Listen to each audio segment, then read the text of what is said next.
All right, we are live. Really excited for this Tuesday night. It has been a while since we've been on a hot mic, Glenn and Tony. Appreciate you coming back on the show. We got a lot to talk about tonight. For those of you, of course, who are new to the show and don't know Tony Thornton, Tony, introduce yourselves. I'm sure a lot of you guys know who he is by now, but go ahead and introduce yourself and let the folks know who you are. Yeah, I appreciate it, man. First of all, thank you guys from 410 Sports for having me. My name is Tony Thornton. I'm in radio. I broadcast on Magic 95.9 and 92Q here locally in Baltimore City and some other stations around the area. Super Ravens fan, season ticket holder. Enjoy going to games, enjoy watching the games, but just a super Ravens fan. I enjoy this team. I like digging into it, getting involved with the Ravens, and it's just something that's been a passion of mine. And I'm glad to be on the show. So thank you very much for having me, guys. Appreciate it. Yeah, absolutely. And make sure you guys follow Tony on Twitter as well for not just your weather and traffic, for your Ravens news. Tony's got you covered. Tony's active. Oh yeah, he don't mess around. That's right. So make sure to give him a follow. The other thing before we get into the meat of the conversation tonight, huge shout out, Glenn. Who we shouting out tonight? Nana Rave, our newest patron. We appreciate the support. We were able to message back and forth a little bit, me and Nana. So. That was cool, man. She's been a long time in the chat room, and now she's a patron. So shout out to Nana Rave. Absolutely. And if you guys are interested in interacting with us more, taking advantage of our posts, of our exclusive videos on Patreon and stuff like that, go ahead and check it out. It's on the link is on our YouTube channel page, in our Twitter, anywhere you can find it. You can just go to Patreon. But all right, hey, I want to start somewhere. I want to start a little broad. We're going to talk a little NFL until we get to, and we're going to get into the Ravens. But like you mentioned, Jimmy, before the show, sometimes it takes a little bit for some people to trickle in, and we don't want to jump right in. So I want to talk to Tony specifically. I just heard Roger Goodell quoted as saying he expects stadiums to be full this fall, Tony. And I know if anyone's excited, it's you. How excited are you to be back in M&T maybe this fall? Well, it's a long time coming. Certainly last year was it was just a bizarre not to be able to go down to the stadium tailgate, get into the gates and really feel that energy. I know some stadiums did allow some fans as the season went on, but, it's exciting to hear that is the plan for 2021. I think it all depends. It all depends on the vaccination process. It all depends on how quickly we can get at least this somewhat under control. And, you're thinking about August, right now with the announcement of adding an extra home game as well for the Ravens this year. You probably want to think about August, maybe if you can get to a pre-season game. But yeah, that's exciting. I don't know if it's going to work. I mean, it's going to have to be strict protocols, masking, I don't know. It's going to have to be, you can't use your credit card. You got to use your phone to buy beers and whatever the case is. But I'm excited, but it's just going to kind of wait and see, It's going to be fun. And that extra home game, I'm very excited about that at the end of the season, playing the LA Rams. And it's going to be interesting to see how that works. That was announced today, of course, that they did expand the regular season and took away one preseason game. Absolutely. And look, I don't care what anybody's political views are. I'm just happy that by the end of April, 90% of eligible adults will be, 90% of adults will be eligible for the vaccine. Pretty awesome when you're talking about getting our lives back, right? Yeah, like the people have the opportunity to do that. And like you said, I want to get out there and watch a game. I'm glad that we're able to see the Chiefs again at home. We get that with a full M&T bank, or at least, I don't know, full, but an M&T bank. That's what he expects. Yeah. I mean, he might be shooting for the stars, but hey, that's cool. He might be talking about the Dallas Cowboys. Yeah, Dallas will be full. There's no doubt about it. But I think last year, you look at some of the games that we weren't in the stadium. That Chiefs game, week 3, Monday night, that place would have been rocking. If it was 70,000 plus, then that might have made a difference. I mean, who knows? But of course, that's neither here nor there. But to have fans in that stadium, to get that energy, and you guys know how it is. You've been to a few games, and it's just the energy level is so high, and the players really feed off that, and they'll tell you that they missed the fans from last year. So I'm excited about it. Yeah, and I'm happy that they added the 17th game, but they took away some preseason, because analytics show preseason there's more injuries in preseason than any other game in the regular season, and hopefully. by that point, their bodies are kind of hardened from the contact and they're able to absorb it. And we do see a slight dip in injuries, but I guess that remains to be seen. But I think in the end, as a fan, I'm not the one that's put my body on the line. So as a fan, you're telling me there's one more game that counts. I'm happy about it. Yeah, there's no doubt about that. And if you think about it too, with the preseason, I mean, those are just for the team and the organization to look at their younger players and to look at the rookies and to kind of get them some playing time. I mean, the vets don't really need preseason per se, but it's just going to be. I think if everything falls into place with the season starting on time and you get fans in the stands, this could be a phenomenal year for not only the NFL but of course the Ravens to try to get them one more step closer to Los Angeles, I believe. No, the game is in LA. I'm sorry, in Los Angeles at the at that new stadium. So we'll see. SoFi. I think it's beautiful, man. It is. It better be. It costs. I'll tell you what, it's crazy because SoFi's got a stadium. SoFi's got a stadium. It's great that they're branching out to other sections of business because I'm pretty sure a lot of people are about to get loan forgiveness and they might lose a core part of their business, man. I tell you what. Yeah. My goodness. But the other thing, the numbers people are still creeping in here. So I think I want to follow your lead here, Glenn, and say a little general from an NFL standpoint, just for a little longer. One thing I want to get into is the Ravens. I think we're playing 8 or 9 playoff teams next year. So I'm interested to talk about that. But before we get into that, there's been a ton of pro days. Been a ton of pro days today. Yep. Yeah. So there was a lot of memes about the overthrows that Mac with Belichick Jones shaking his head. Shaking his head and Shanahan looking on like a little fearful after the overthrow down there. And so what are you guys' takes at least on? I want to know what your guys' opinions are on the quarterbacks. Is Lawrence? I mean, he's a lock, number one, right? He's a lock. I think Zach Wilson's a lock at 2 because San Francisco doesn't trade to 3 without knowing at least who picks 1 and 2 are. And if the Jets weren't taking a quarterback, they'd be stupid to not trade out of it, stockpile picks, and still get the guy they want who's not a quarterback a few picks later. So to me, they already are an understanding that Zach Wilson's going 2. Obviously, everyone knows Trevor Lawrence is going 1. And then they're going to have their pick between Fields, Mac Jones, and who's the kid from South Dakota State? Trey Lance. Trey Lance. Who is a beast, actually. I like Trey Lance. And I've been hearing rumors that San Francisco might take him if he's still there. And, you wonder why San Fran made all of these deals to give Miami so much clout and leverage going forward. But San Fran moved up for a reason. They're going to stick with Garoppolo, but they need to make sure they look for the future because Garoppolo may not be that answer 3 to 4 years down the road. We know that's not going to happen. So I think they're looking to get a quarterback, and I think they've been targeting at least one guy, and I've been hearing it's been either Zach Wilson or it's been either that or the kid from North. Trey Lance. I think it's Trey Lance, exactly. So one of those. Yeah, the only worry about Trey Lance is I think he's thrown a total of 287 passes in his college career. But the good news is, I have to look up the stats, but I think it was something like 28 touchdowns, 0 interceptions. Right? In total. And then 12 rushing touchdowns on top of that. So he had like 40 touchdowns and no turnovers. That's what it was. Yeah. So while the clock, the tape is limited, he certainly looked good. But I'll say this about Mac Jones. For one,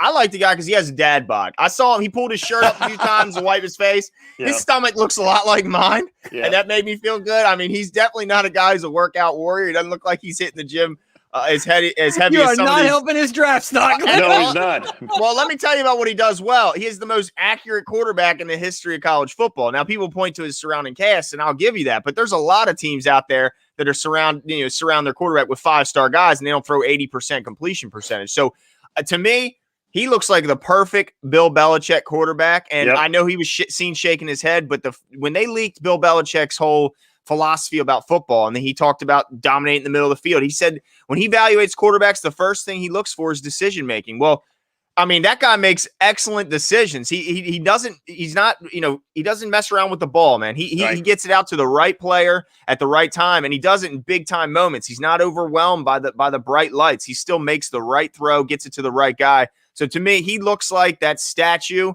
that's there to replace what they had in Brady, and I think he's the perfect guy to fill in there. I think he would fit, but I love seeing that dad belly sticking out of the bottom of his shirt. Well, you mentioned the dad belly, but I think it's interesting. I think Mac Jones had a really good 40-yard dash. I think he ran 4.4, 4.5. The guy has some moves. Mac he has Jones? Yeah. Mac Jones has a little bit. He has a little bit of a step. If you watch him play, he can really slide, step a bit. But he ran a pretty good 40. I heard today at his workout. So I mean, I don't know if that's going to translate in the NFL because there's no defense, there's no pass rush, and that's the beauty of some of these things that we're watching here. They're throwing these great passes down the field, but there's no defense, there's no pass rush. So how do we judge these guys? So I think they're all lumped in, with the exception of Lawrence. He's a class among himself. He's the next Andrew Luck. So I think everybody else is just going to kind of fit into place. But it's interesting because we're forgetting about guys like Sewell and like Kyle Pitts, to me is just a beast. And it'll be interesting to see what the Bengals do because they have that I think the fifth pick, right? Yeah. And they want to. Are you going to protect your asset at quarterback, or are you going to go get that stud in Kyle Pitts? That's going to be an interesting decision. I said this on our AFC North. I said this on our AFC North roundup. I'll be happy if they go get a tight end or wide receiver because that means they're still doing things the wrong way. To me, if you're trying to do that, but you know what? I'll tell you this: everyone's got Zach Wilson as a lock at number 2. Man, I'm not taking him over Fields once a week, twice on Sunday. I'm not doing it based on level of competition. I'm just not. I feel like Fields can make every throw that Zach Wilson can throw, and he's played against much higher competition. He's had to make decisions much quicker. Look, BYU played no one. Their hardest game was Coastal. Who was it? Was it Coastal Carolina? It might have been, yeah. And they lost. Yeah, well, it's a lot of it's about projection. I mean, I see what you're saying, but and just to clarify, he ran a 4.72 today. I think you were talking about Fields. Fields ran a 4.4. What? It was Fields. I'm sorry, Justin Fields. It was Fields. Fields was the one. He's the burn. Oh yeah, he don't have a dad bod. Justin Fields don't have no dad bod. No, he don't look like me when he takes his shirt off. But he's got a Jimmy bod, right? Yeah, there you go. That's more like it. Phil Weemet says. Let's see. He says, "How do you guys feel about these fits? Lawrence to the Jags, Wilson to the Jets, Lance to the Niners, and Jones." See, I'm with you. I think it's obvious with Lawrence. To me, it's obvious with Wilson going to the Jets because the Niners don't trade up if they're unsure about what's happening at 2. Because if the Jets decide to trade out, and then somebody leapfrogs them and goes and takes the quarterback they want, then why'd they just trade 2 first-round picks and a third-rounder? So to me, they already know what Wilson's going to be. That Wilson's going to be gone. And I think Trey Lance looks like the guy going to the Niners because they skipped the pro day at Ohio State. They were at Alabama's pro day and not Ohio State. So you think if it was up to Lance and Fields, then they would have at least been at Fields pro day. That would have made a lot of sense. But yeah, so to me, it's it was Trey Lance and they're going to keep Jimmy G around because I mentioned only 287 passes as a college quarterback. So you're going to need a guy who can show you how to be a pro, show you how to learn the system, and give you some time to learn on the bench. And Jimmy G seems like the perfect guy for that. So I think it is. But as far as the Falcons going with Jones, you just mentioned the guy, Kyle Pitts. Imagine if the Falcons got Kyle Pitts along with Julio Jones and Calvin Ridley on the outside. Well, and they got Hurts. They got Hayden Hurst. Very good point. But here's the thing. The Falcons need to put themselves in a position, not like the Pittsburgh Steelers. They need to put themselves in a position where they need to have a game plan for the future after Ryan, because Matt Ryan, to me, is just, he's on fumes now. Now he's playing, well, but the team is not, putting their best foot forward for him. So this team is not going to be in the Super Bowl. So you got to start thinking about who's your next quarterback, who's your next guy. And so I think the Falcons would be crazy if they didn't get that next person. If they feel they can win right now, which I don't see that because they're in a tough division, but if they feel they can win right now, then certainly they go after that tight end. But no, you got to get your quarterback right now because they'll be like Pittsburgh and they're going to be in trouble. So it's going to be interesting to see how that kind of plays out. Mark my words, gentlemen. Mark my words. Glenn, that I have a bone to pick with BYU. I will openly admit to all of you, I applied to BYU 3 times and was rejected not once, not twice, all 3 times. You couldn't get into a Mormon school? You couldn't get into a Mormon school? My goodness. Nope. Yeah, couldn't get in. I was rejected all 3 times. Where'd your wife go? Went to BYU. And you know what? I decided to go up the hill. I decided to go up the hill. She's a lot smarter than me. I decided to go up the hill to the University of Utah where it really happens. That's right, baby. where it really happens. We win football games. We play in a real conference. We produce pros. I'm calling Sarah Ellison.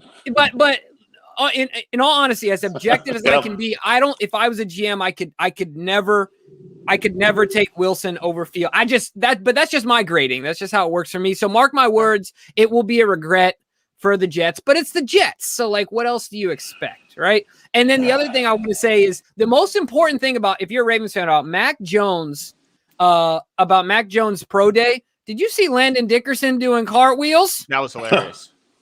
I mean, that's the center. I mean, his knee must be all right. And if you're a Ravens fan, you're looking at him like, well, how much pressure does a cartwheel put on a knee? Again, I can't do a cartwheel, so impressive athleticism, but it's not like he's backflipping. I mean, how much pressure is really put on a knee during a cartwheel? I'm unsure about that, but it was hilarious, and it's clear that his teammates love the guy. No doubt about that. And did you see him getting made fun of for pitting out because he was so nervous during pro day, dude? From his elbow down to his belly button was just wet. Well, you can sympathize with that because we've seen you on this show pitting out a couple times. Out, man, I tell you what. Oh, my gosh. The first time we had Tony on, I was just drenched. He was shade. Throwing shade. My gosh.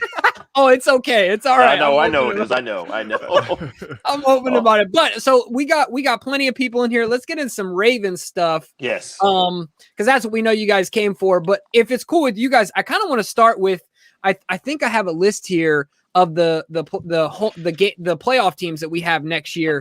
Give me 1 second. I'm going to pull this up. I kind of want to start there before we get into, look, guys, we're going to get into the wide receiver issues. We're going to get into all the other stuff, but I kind of just want to touch on this because it's been revealed that we'll be playing against the Rams.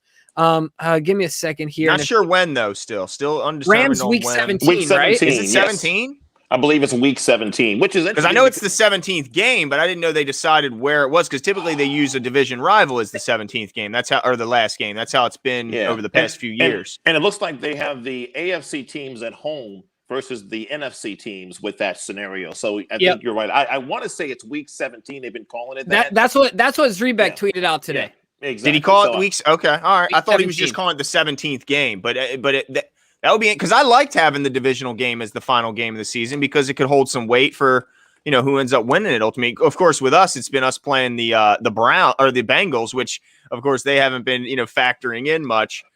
Jimmy, are you going to answer the question from Sean? Look what you guys done started now. Yeah. They want to know if you got a six pack, Jimbo. Look, man. They want to know if you got that LL under there. I do all right. The LL Cool J, in case y'all are too young. You know what I mean? Anytime you guys want to come work out, let me know. We can work out. Sure, that's fine. Well, the one thing I will tell you about this additional game that they've added, the one thing I think it's great, obviously from a fan perspective, but you look at the matchups. They tried to put some really decent matchups that week 17. The only problem is, for example, they have, I think I want to say it's the Packers and the Chiefs, which clearly could be a Super Bowl preview, but who knows if both of those teams are already in the playoffs? Are we going to see their full complement of players, that last week? Same thing with a lot of these teams. The Ravens, will they play their full complement against the Rams? Do the Rams need that game? I think the Rams are probably a lock to get in the playoffs, I would assume, based on their team. We'll see.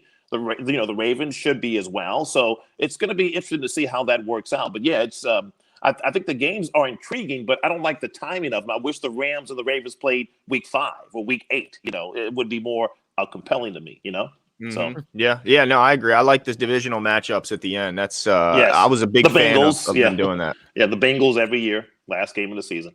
Yeah, so I would like it to be the Browns or Steelers, but I'll take the Bengals. Yes, of course. So these are the home games we have next year: the Steelers, the Browns, the Bengals, the Chiefs, the Colts, the Chargers, the Packers, the Vikings. So did the Vikings make the playoffs last year? No, right? No, I don't think so. So of that list, you got the Packers 1, 2, 3, 4, 5 of that list. 5 of those teams are former playoff teams from the previous year. And then in total, if you count our away games, 6, 7, 8. 8. So 8 of the games next year we play of the 17 will be against playoff teams from the previous year. That's fine. I'm not scared. No, I'm not. That's pretty intense. I mean, that's definitely not a Steelers schedule from last year. Well, look at the Steelers this year. I mean, they won the division, right? So they're going to have a really, really tough road ahead of them. I mean, so and also we know that playoff team. What's there two playoff teams at least every year that drop out and they're replaced at least typically. So and I don't mind being a little bit hardened by the regular season and get prepared for a playoff run, because that's all you're going to see in the playoffs is tough teams. So why not get a little bit banged up, or get a little tested, I should say, in the regular not banged season. up. We don't want not that. banged up. Get a little tested, and we'll see. What happens in the playoffs. But I'm not worried about having a tough schedule. I mean, that's fine. No, and we saw last year how the schedule kind of flipped on us, where the first half of the season we had our tougher games, and then the second half we kind of cakewalked those last 5 wins against some lesser opponents. So, but it didn't really hurt us per se. It helped us to kind of get into. We actually needed that because we were suffering at 6-5 with the COVID issue. So we needed sort of an easier schedule to win out, so we can at least get into the playoffs, and that's what the Ravens did. But it didn't hurt them. But to your point, Glenn, it will be nice to kind of get. I'd rather have the competition early. I want that Chiefs game to be a Sunday night game. I want that to be week 2, second game of the season, Sunday night football. That's what I love to see. Let's bring it. Yeah, because maybe Tavon Young might still be healthy. I mean, we might have, Jay might still be healthy. Yeah, it'd be nice to go in there with our full complement. If we pick up Clowney, he'll still be healthy. Well, I don't know about that. Clowney. Oh, well, I want to shout out Asmodeus, the notice, of course, in here with the love. And he's crisscrossing me right now. Yeah, Whoppers from Wendy's, and I'm loving it. It's a Mickey D's, Wendy's, and a BK reference wrapped into one comment. So shout out to him. Yes, we appreciate it. Oh my gosh. My favorite teacher, my Spanish teacher in high school used to always say, this isn't McDonald's, you can't, is it Burger King? You can't have it your way? Or McDonald's? Yeah, Burger King. Yeah, I'm loving it. Always say, McDonald's. It's not Burger King, you can't have it your way. And then she'd like throw some curse words at us. By the way, Jimmy, somebody commented, they went out and tried the McBanger, and they were a little bit upset that you did not. Yeah, he'll tell you about it, but they were a little upset that you didn't tell them about how much time they'd have to dedicate to the restroom the following day.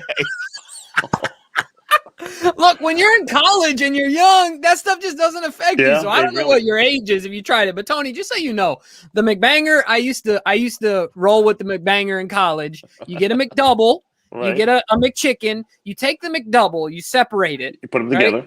And then you take the McChicken, just the patty, you put it in between the 2 beef patties. Oh, it sounds horrible, doesn't it, and then you eat it and you get straight cardiac arrest. I mean, just your heart just starts slowing down, your arteries start. Yeah, at that point, it's over. Yeah, you might as well. Yeah, I couldn't do that now, but I mean, when I was young, college, I used to eat those Wendy's triples and eat them like in 82. Remember those back? Well, they still have them, but I used to eat them with no problem. But now you can forget about it. So the double quarter pounder with cheese. Look, hold on a second, because Glenn, I gotta say something here. Oh man!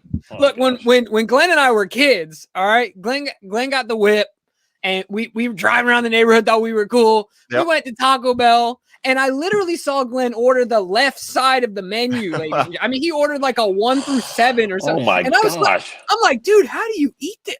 And he would just put it away like something I've never seen before in my life. And then 30 minutes later, we're like playing basketball. No big deal. That was back when I could, I was in my athletic days. So you could put back food when you're running every day. Oh, yeah, of course. I mean, put down some food. So yeah, I remember we were back in the Toyota Tercel with Black Hawk written down the side of it. I don't know who put it there, but I bought it that way. And it was a 4-speed manual. When's the last time you've seen a 4-speed manual transmission? Aren't they at least 4 speed? Now they're at least 6, right? They're at least 6 right now. Yeah, right? Most of them, like 5 and then 6. Yeah, but not a 4. A 4 is like go-kart gears, baby. This thing was a little go-kart.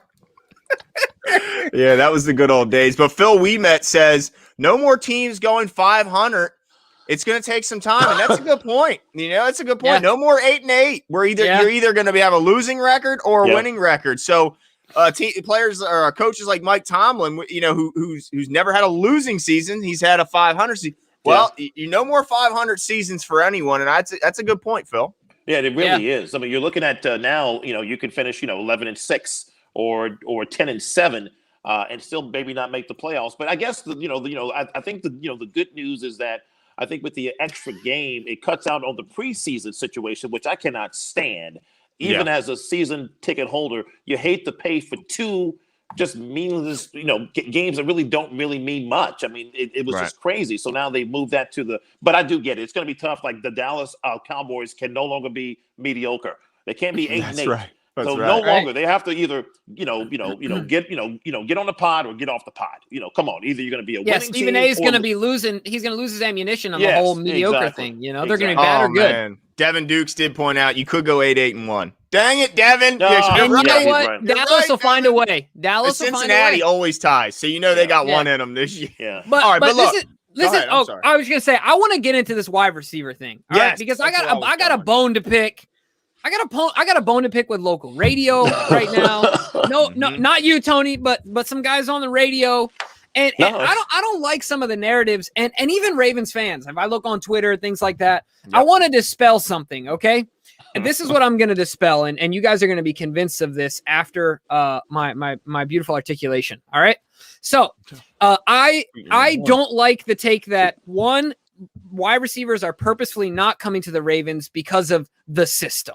Right. I don't like that. And I will use Sammy Watkins' career as a perfect example of that. And I have to say that the supporting evidence of this is something that Glenn brought up in the season that Juju Smith-Schuster last year went 97 catches and 9 touchdowns, had 62 yards more than Hollywood Brown on 58 catches and 8 touchdowns. So he had 62 yards and 1 more touchdown. Okay. Yep. So yeah, he had, I think, almost 40 more receptions that were just, like I've said before, empty calories. They meant nothing. Production is what matters. Right. So with that being said, Sammy Watkins is a perfect example of this. People are saying that players don't want to come here to play. All right. Say what you want about it. But Sammy Watkins' most productive year of his career was under Greg Roman. The only year he's broke 1,000 yards. The only time he scored 9 touchdowns. In Greg Roman's system in Buffalo with a worse quarterback. Tyrod. It was Tyrod.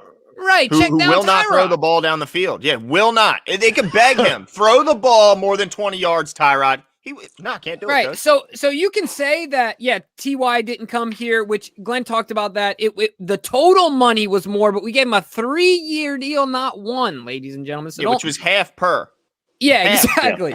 And then okay, we didn't spend $18 million on Kenny Golladay, and thank goodness that we didn't. Yes. But this is what I want to say. It absolutely, don't fool yourself. It has much more to do with the Ravens being willing or not being willing to overspend. Mm-hmm. Because 1, I think they have belief in their guys. 2, I think they have belief in the coaches that they brought in. Mm-hmm. 3, I think they have higher priorities in the offensive line and the edge. Right. So sorry, guys, but I don't buy into the idea that it's just the system. I don't buy into it because production is what matters. Production matters. Yeah. Well, keep in mind the Ravens have been the highest scoring team in the NFL the last 2 years. So in terms of scoring points, it's not a problem for the Ravens. Let me make that clear. So adding a receiver is not going to get them more points. They're still a run-first offense. That's what they're going to be, and that's their MO as long as Lamar Jackson is under center. But I agree with you. Even bringing in somebody like a Watkins for the 1-year deal, it was cheap. It was a good deal. It was, 1 year, 6 total, the $1 million with the incentives. I guarantee you that part of that incentive is number of catches, staying on the field, and again, if he's a guy that can come in that wide, in that room with Glenn's favorite guy, Boykin, and sit down with him, look at film and show him what he needs to do to get better. Sit down with a Marquise Brown, sit down with a Duvernay, who I feel is going to have a breakout year this year, and really get those guys up to speed, along with the fact that Greg Roman is in the room. Again, you mentioned the 1,000 yards he had back in 2015, 9 touchdowns. I think the yards per catch was over 10, maybe 11, somewhere around there. So once Sammy is open, he's going to try to get you those extra yards. But the main thing to me is Keith Williams. Mm-hmm. Keith Williams being in the house. That is his boy. That's the coordinator for the Ravens now. They brought in to really kind of assist with the game plan with Roman. And I can tell you right now, those two are very tight. And I think that's the reason that Watkins, he saw an organization right now that is committed to at least getting better at the receiving end or even getting better schematically. And he was attracted to that. And that's why he came for the 1 year. I'm going to show you what I can do. I'm going to help this team get over that proverbial hump. So I love the deal. I don't think there's anything wrong with this deal. If you want to talk about the injuries, that's fine. I'll be honest with you. Lamar Jackson can get hurt and the season's done. And they were talking about that since he came into the league. What if he gets hurt? What if he gets hurt? Well, he hasn't gotten hurt, knock on wood. And you have to understand that players do get hurt. So it's a situation where we have to take the good with the bad. We don't know what his issue is. It was a soft tissue, I believe, last year, Glenn. Mm-hmm. Yep. And, hamstring. Again, yep. Right. And it depends on who you have working with this guy. But this organization, if you know, the injuries have been really kind of cut back a bit. And I don't know if it's because of Saunders. I'm not sure if that's the reason for it, but there's a reason for it. So, again, I think it's a win-win for both guys. Because keep in mind, too, and I don't mean to get long-winded about it, but even next year, Sammy could be like, you know what? I'm going to jet out. I'm going to try to get that long-term deal because the salary cap's going to be astronomical next year, probably over $210 million based on that contract that's going to come in with the TV. So he's going to get his long-term deal, but right now he wants to help this team win, and that's what's important. Yep. Yeah, and I just want to – King of Pugo says, be honest, even our players don't like Roman. King, I got to disagree. Do you think our linemen like Greg Roman? Oh, yeah. Do you think our tight ends like Greg Roman? Mm-hmm. Do you think our running backs like Greg Roman? How about Pat Ricard? Do you think his career would have turned out the way it has in any other offense other than Greg Roman? So you think he likes him? I mean, I would imagine Lamar Jackson, who was was a unanimous MVP under Greg Roman. I'm sure he likes the guy. I mean, so the players that we see that voice displeasure were guys that were told they didn't want him back.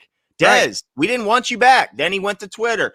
Sneed, we don't really, we don't want you back. And then he turned. So I get that they were bitter, but to say that our players don't like him because there was a couple guys popping off.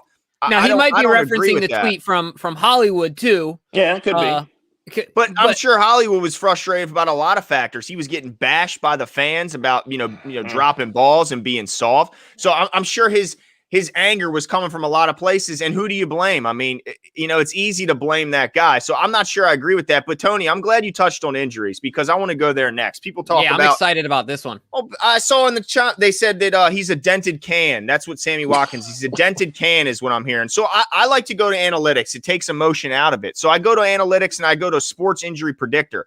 Which look, I'm going to tell you these numbers and they don't sound great. But let me finish my point. The chances of Sammy getting injured this season, he has a 96% chance of getting injured at some point in this season. That's not good, right? I agree with you there.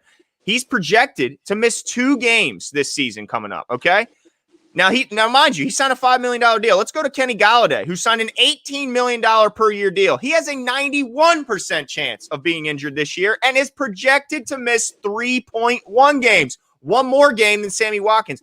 At $18 million per. How about let's look at Will Fuller, who signed for $11 million. He has a 99% chance of getting injured, projected to miss 4.9 football games, almost 5 games.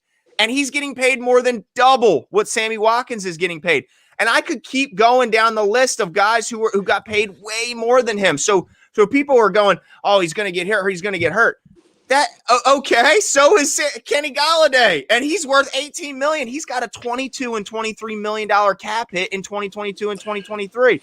So let's not act like guys don't get hurt everywhere. So I'm not loving this narrative that he's always going to get hurt. He's going to get.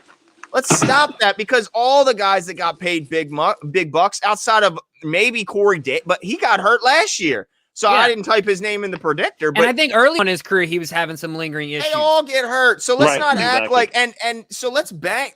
I'm going to bank on the fact that we got Steve Saunders, who they didn't care that he brought COVID in and let it run rampant across. They still didn't fire him. And you know why? No. Because he keeps guys on the damn field. And since he's been here, we don't see soft tissue injuries. We don't see guys getting hurt because they're not in shape. He has the way his conditioning program is built around analytics. They don't just go and do squats and do deadlifts and do the old school stuff. No, they do stuff geared to what you do on the field and keeping you on that field. And then Bisciotti putting in all grass fields, I think just furthermore shows that they are committed to keeping their guys on the field. So let's not act like, would you rather have Kenny Galladay sitting in your training room for 18 a year or the worst case in Sammy Watkins is sitting in there for 5? I mean, let's not act like every guy, all these guys got hurt, man. So let's stop with that narrative. Mm-hmm. The injury, point is well taken. And Glenn, you couldn't have said it better, especially, throwing out some of those analytics, which I think I've never seen that before. I think that's unbelievable that that the chance of those guys getting hurt would be like even Watkins getting hurt is less than Galladay. And to me, it happens. It's just part of the league. But I think the one thing that I really appreciate about what Sammy can bring to the Ravens, I think he'll help. Based on where he's going to be a position on the outside, of course, Marquise on the other side. Duvernay now will be in the slot. That would be another option for Lamar to look at. Instead of looking at Mark all day long in the middle of the field, in the middle of those zones, now you're going to have Duvernay that's going to be able to get open in the middle of the zones because the safety is going to be worried about Watkins on one side. So I think it opens up a whole lot of things for the other receivers. So I'm excited to kind of see how they kind of line this up during the training camp and preseason because I think I think it helps. I think it's just a situation where it helps all the way down the line with the other receivers as well. So I think the Watkins move, to me, it was patience by EDC. It was saying, I'm going to wait until let all these other guys, all these big names get out there and get picked up. I'm going to wait. And you should have seen Ravens Twitter. It was off the chain the last couple of weeks. When are the Ravens going to sign a number one? Well, they're not really looking for a number one receiver. They're looking for somebody to fit into their scheme and into their system. And that's what Watkins does. He brings that. He's not a DeAndre Hopkins. He's not one of those number one guys. That's not his style of play. He can be if he needs to be. He can morph into it, but he doesn't. But that's not why he's here. So I love the move. I think this is probably one of the smartest moves. The Ravens got pretty high grades from PFF in terms of post free agency. In other words, after those first couple of weeks, even though we can still sign guys, but they got really high grades just for two signings, two guys, Zeitler and Watkins. That was they got higher grades than really the Patriots. Well, the Buccaneers are what they were, but they've got really high grades. So I think it's a great move, and Ravens fans should be excited. Yeah, absolutely. I couldn't agree more. I'm excited to see what happens, and I think that having him back, sometimes confidence and visibility and seeing yourself do something is all the difference. Not that your abilities all of a sudden get better, but he knows what he's done into that system. He knows what he's getting into when he's coming here. He's obviously familiar with Greg Roman. I think all those things are going to help. But there is one question that I have for you guys. You're talking about injury, and I did see a video recently. Glenn, this. I'm obviously very sensitive about my quarterback, right? I want him to be taken care of. Last year, I wasn't too happy with the COVID cereal video. Like, all right, dude, you got money, you can eat something more than cereal. Like, come on, Lamar. But that's fine. But I saw him recently racing with the flip-flops on. What are they called? The slides. Yeah. With the slide. And he won. He beat some kid in sneakers with slides on. But it started slipping off. And I was like, oh boy, at the end of it, he had to stop. Any concern when you see things like, I know we talked about this last year with like the what is it called? The wave runner and stuff like that. The jet ski. Yeah, the jet ski. Yeah. At any point, does it make you nervous? Well, no. I mean, I don't, because these guys already have so much written into their contracts of things they can't do that I'm not willing to put down. Now foot racing is also something you can't do. Strap on some shoes, bro. I mean, yeah, I'll give you that, but it's not like he was cutting and playing pickup basketball in some slides. He's running in a straight line. So I think the worst that could have happened is his shoes probably fly off and he loses a race. I don't know how he could really gotten hurt.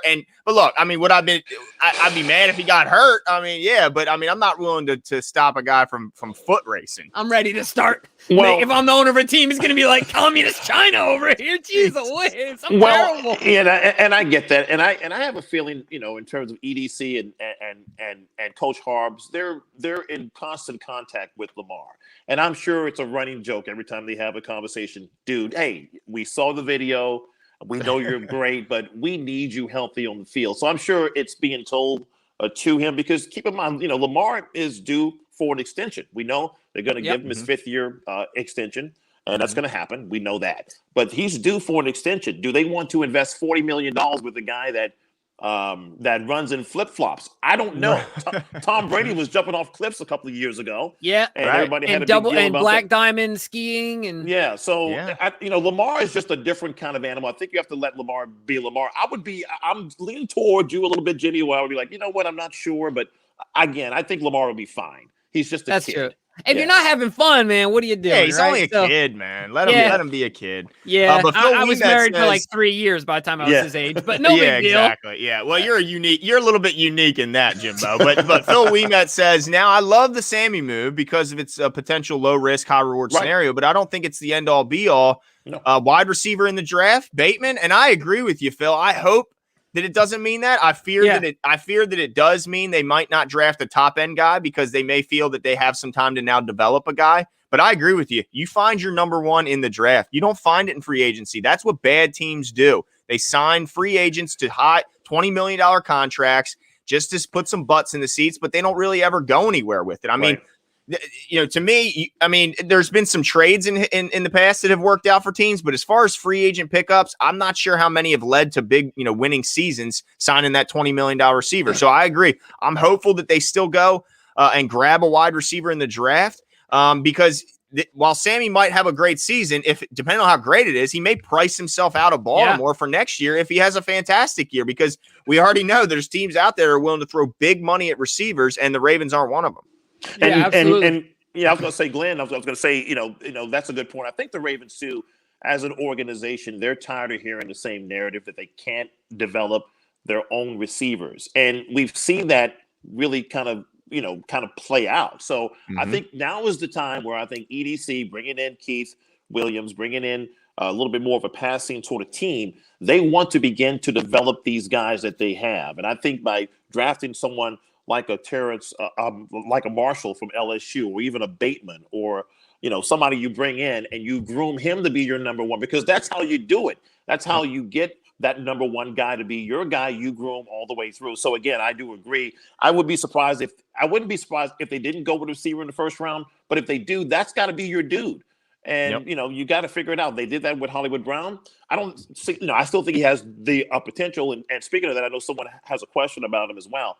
I still think he has the potential to be really, really special. But is he going to be a slot guy for his career? Is he going to be a number one guy like a Tyreek Hill? Like, what is he going to be? And that's going to be curious to see down the road. Yeah, absolutely. And so our guy, Bill Seals, of course, shout out to Bill, one of our patrons. He made it to the live. What's up, Bill? You made it. He's out in Canada. Yeah. I think he's in the Pacific Northwest, based on where he's at in Canada. So I know the time difference is 3 hours over there. So shout out. He said Hollywood is about to be the healthiest he's been as a pro, and the whole crew is getting a real offseason with potential work together. Bill, thank you, and amen. A freaking men, dude. That's what I've been trying to say. And let people, I think these kids are going to the young guys are going to take a real step forward. I think, and look, just so you guys know, we're really excited. Wide receiver coach David Robinson is coming on the show tomorrow night. He's worked with Hollywood. He's worked with Prochet as recently as a couple weeks ago. He's worked with Devin Duvernay, all of them. Yep. I'm excited to hear what he has to say about the projected progression of these young guys to hopefully calm some folks down, because I think it's going to make a huge difference based on the talent that we have in-house. And one other thing before we get to these other two comments here is that one of the other things I want to get your guys' take on, because I hate hearing, and I'm hearing it all over the radio, is that the Ravens are trying to be like the Chiefs. I understand we want a staple at tight end. Marquise Brown, people have said, is like a poor man's Tyreek Hill, this, that, and the other. But I have to say, I don't think we could be anything but the opposite of the Chiefs. First of all, we're a run first team. Like we run, our quarterbacks don't really play anything alike, except, that they're relatively mobile in the backfield before they throw the ball. But Sarah really brought up a great point. If you guys haven't seen the episode, go check it out, Sarah Ellison. But she said, why be a cheap knockoff instead of being the best of who we are? I think that's how we're going to win it. I don't think we need to go and try and, how do you duplicate what the Warriors were? You can, right? That's why they were so special. But you can, I think if the Ravens are true to who they are, I think that's our best chance of success instead of chasing something else. So I just wanted to get you guys' thoughts on that as well. No doubt about that, yeah. And King of Pugo says, trade OBJ, draft a wide receiver first pick, and O-line second pick. That wouldn't be a bad idea if you have a guy in mind to replace OBJ. But I think he overextended his hand at this point. I've come full circle, Glenn. I don't think the market's there for him. I think Tony was right.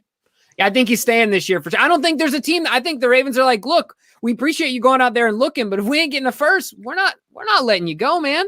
Yeah, the Ravens are taking phone calls. Trust me, they're taking calls, but every call that they've taken so far has been second, third, or something less than a first. And if OBJ wants to act like a left tackle, a premier one in the league, then we're going to treat him like one in terms of his trade value. And I got to tell you, he did come in and fill in nicely last year for Stanley. No doubt about that. Is he truly a left tackle for the long term for team that really needs a left tackle? I'm not sure, because I'm not sure about his footwork. I'm not sure about if he's still slow at foot. I think that's still going to be an issue. He's a Pro Bowl right tackle, and that's where he should be happy with for now. Yes, next year the Ravens will allow him to go out there to see what you can get. Go, have fun. We'll be here. We'll be here for you, and we'll pay you like a great right tackle that you are. But for this year, I need you to sit still, get this offensive line intact, and let's make a run. Because I think he's going to be very important at that right tackle spot, because we couldn't figure it out when we had him over at left and we were trying to put different folks over at right. It was a mess, as we know. So no, he stays put. But I told you, Jimmy, that this guy, it's great that he wants to do all of these things, but he's got to stay put. And I think he knows that now. There's not a market for him. That would be my hope, because you ain't going to go out and find another a stud at right tackle. No. I mean, you could, but it's not very easy, and likely you'd have to get very lucky. He's not on our roster. He is not on our roster right now. He's not there. Oh no, definitely he's not there. Definitely I tell you what, I didn't realize, or somehow I forgot how large and gargantuan of a man he is until I started looking around at other tackles coming into the league. I talked about Tevin. Oh shoot, I'm forgetting his line out of Texas Tech or Jenkins. Was it Jenkins? Tevin Jenkins. They're talking about how his size. He's 6'6", 320. Oh wow.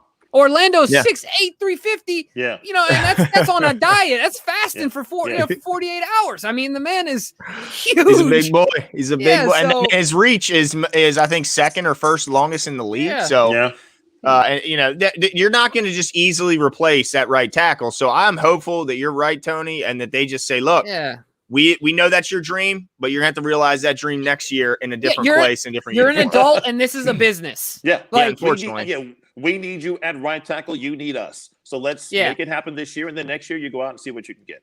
Yeah, and I tell you what, Glenn, Bill messaged us about this guy in the middle of the week. So I'm glad we were talking about him not too long ago. Dez Fitzpatrick in the late rounds. I think there's something to be had there, and I agree with you. I mean, it would be interesting because he's played with Lamar. I mean, it seems crazy because it's like, man, Lamar. Yeah. It seems like Lamar's already been in the league a while, but no, he's as a freshman. Fitzpatrick had 45 catches for 699 yards, and more importantly, 9 touchdowns with Lamar as his quarterback. So he's a big guy. I mean, he's 6'2" and an 8. 202, yeah. Yeah, he's got a long 80-inch wingspan. I mean, he seems like as far as from the physical goes, it seems like what he would fill what we need at wide receiver, that big guy. They're saying that he doesn't necessarily burst, in and out of his cuts, and he doesn't necessarily play to his speed, that he could run the 40 time. But if you get him in the late rounds, he already has proven chemistry with Lamar. I think it's an option there. I mean, I'll be honest, I haven't watched tape on him yet. I mean, we went over some guys I did watch tape on, but it's possibility. I mean, it's definitely a possibility in a late round option. No doubt. I mean, he averaged about 20 yards a catch last year. He had almost 900 yards. I think the Lamar connection is important here, because I think if again, you have Keith Williams in the house, can Keith take this guy and develop him into, to your point, some of the things that he has that he needs to work on? Can he develop that? But here's a guy that you could pick up in the late rounds and, get Lamar involved. Say, look, and I think that would be an intriguing pick, especially late 4th, 5th, if he's there, maybe 3rd. But I like it. Yeah, I did do a little research based on Bill's message earlier, and one of the things that you touched on this, Glenn, is that his length and his catch radius has always been good amongst really after Lamar. Really, they put it in one of the draft profiles I read. They put it nicely. They said erratic quarterback play, which is just putting it nicely. I'm sure. Yeah, exactly. So I mean, for a receiver, look, there's a symbiotic relationship between quarterback and receiver. That's why I think it's incredible what DJ Moore did at Maryland when I could have been their starting quarterback. They had a linebacker at quarterback. Right. Yeah. And look what he is in the pros. I'm not saying that this kid is going to be DJ Moore. DJ Moore, I think, is a really good player. But like you said, late round, I think there's value there. Obviously, like you said, Tony, he has chemistry with Lamar. So yeah, I think that it's a worthy consideration for the Ravens to take some time and look at the kid. The next one I want to get to, and I'm excited to talk about this, is Rafari Cooper said, so what pass rusher do y'all think we should sign? Because Rafari, I mentioned this, I think this is the reason you're bringing it up. I believe at the end of free agency, we will have spent the most money at the edge position. Now, we've already spent what we Tyus and McPhee. and McPhee. So we've already spent what's that? Call it $5 million in a year, right? Between the two, as I think it would end up being. So what I have some names in pocket. Of course, we saw Glenn. One name that you and I have talked about is Carlos Dunlap, and he is gone. He's gone. He signed a multi-year deal, and it's escaping me now who he signed with. But Seattle. he signed him. He went back to Seattle. Oh, did he go back to Seattle? Yeah. Okay, so he and that makes sense because they traded some capital for him, so it makes sense they would want to bring him back. Yeah, for sure. So there are still some names out there. One of them, of course, that I'm going to keep beating the drum on is our guy Justin Houston. Yeah.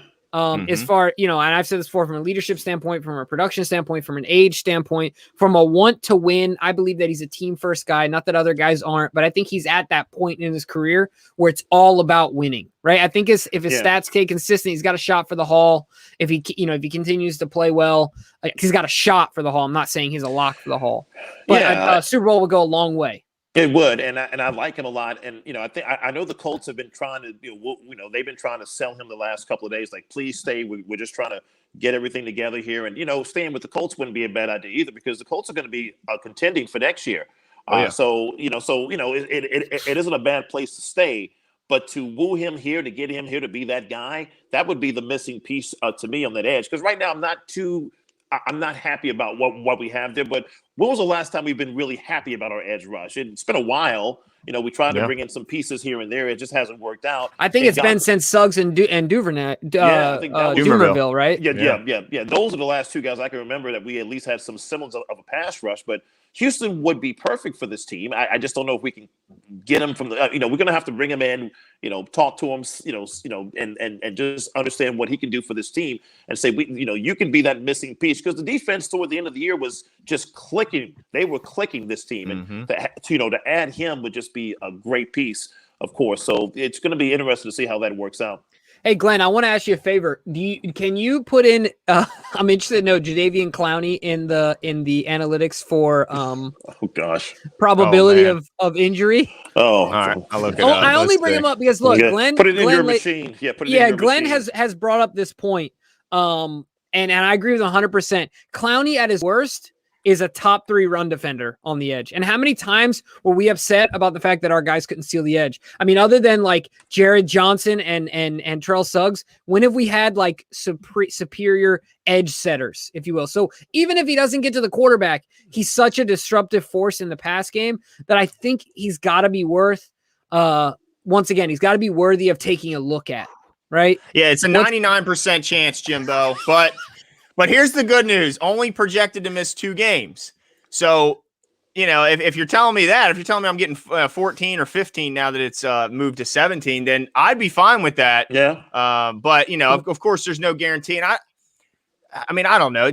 I question his want to, his toughness a little bit. I mean, we see guys play through injuries a lot. And I mean, look, I don't know. I guess I shouldn't, go in on him too much, but it just seems like every year, my goodness. Always something. Yep.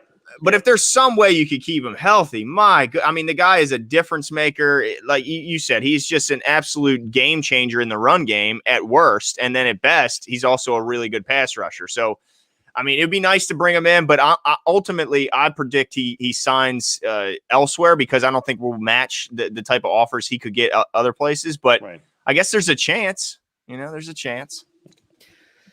Yeah, and the other thing I want to mention too that we've seen a lot in the comments is sign AB.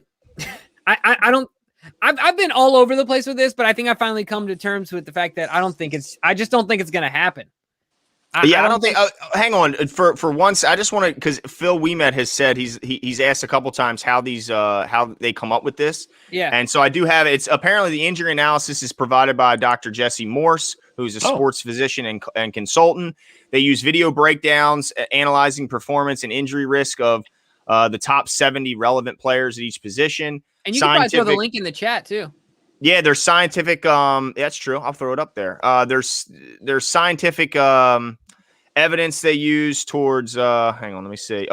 Scientific prediction of likelihood of injury week by week and how many games they miss. They say detailed doctors' injury analysis for all relevant players.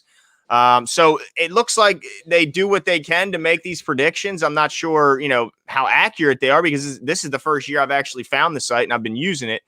So I guess it's kind of a wait and see. But anytime I can go to analytics and get away from just people's opinions and people's emotions getting caught up in it, I've been, known to do. I go to PFF because I don't want emotions caught up. I want, numbers and analytics to drive my decision making if I haven't watched. Exactly. If I haven't watched them with my own eyes, I turn to a non-biased analytical standpoint. Yeah, he does that and then he calls me to get the real answer. Yeah, that's what it is. Yeah, and I know there's been some talk about Ingram and about Alden Smith. I don't think Alden Smith would be the kind of guy here because of his background. I just know Bishotti is trying to stay. Just me, and maybe this has something to do with the AB situation. I mean, if you bring him in for a year, it'll be nice to have him next to his cousin. We know that when he's healthy, I mean, he's talented. We know how great he is, and I just don't know if he's a right fit for this organization. He's just not a Raven to me. He's not a Raven. I think the biggest thing is that he's a me guy. I mean, I know the other things are big things. I'm not dismissing what he's done off the field, but I think when the Ravens take a serious look at it, like I think they would be willing to swallow some of those things if he wasn't such a me guy. Right. Like you're talking about him not being a Raven. He's not a Raven off the field or on the field. It's not like Juju where like off the field, like Juju's antics were kind of like, eh.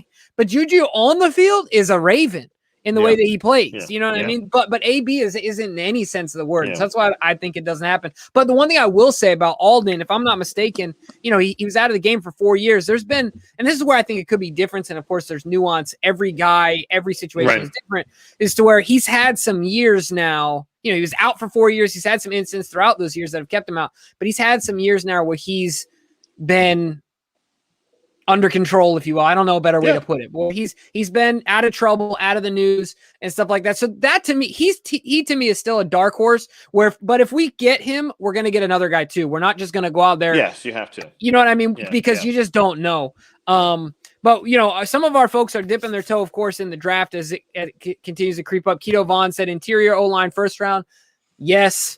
The wide receiver that will be available at 27. Oh, the wide receivers that will be available at 27 are not top picks.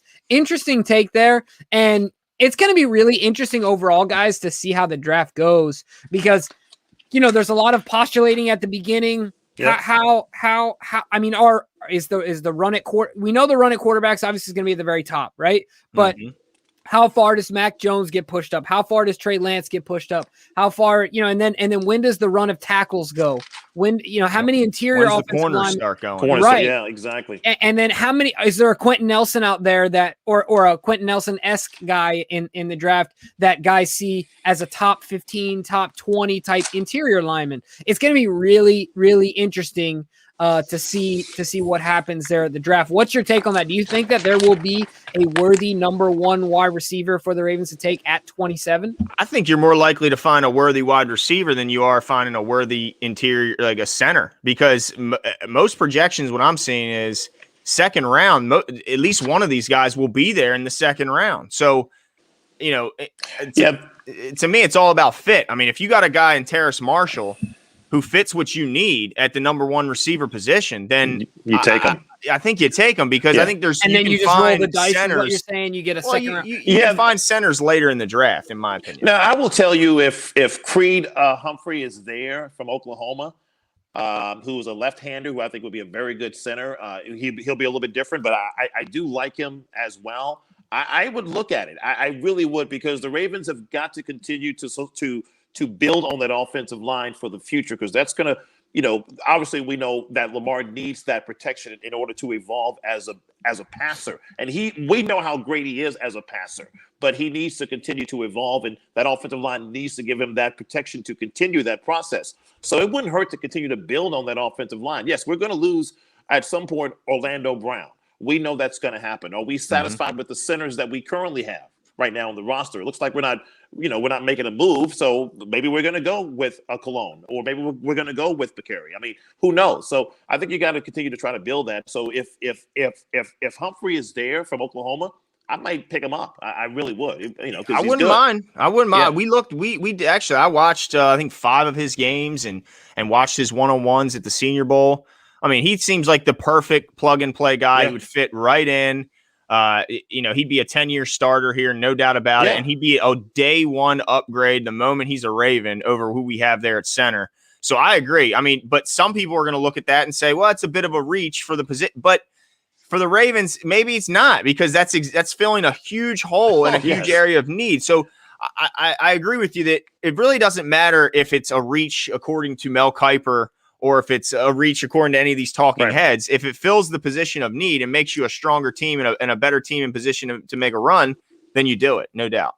Yeah, absolutely. And I tend to agree with you guys, but it is going to be a very interesting room and a very interesting conversation. If, like you said, Creed Humphreys is on the board, right? And Terrace, it's Marshall, right? Terrace Marshall at LSU. LSU, if they're both sitting there, that's a tough conversation to have, right? Oh, I'm sure it will be, yes.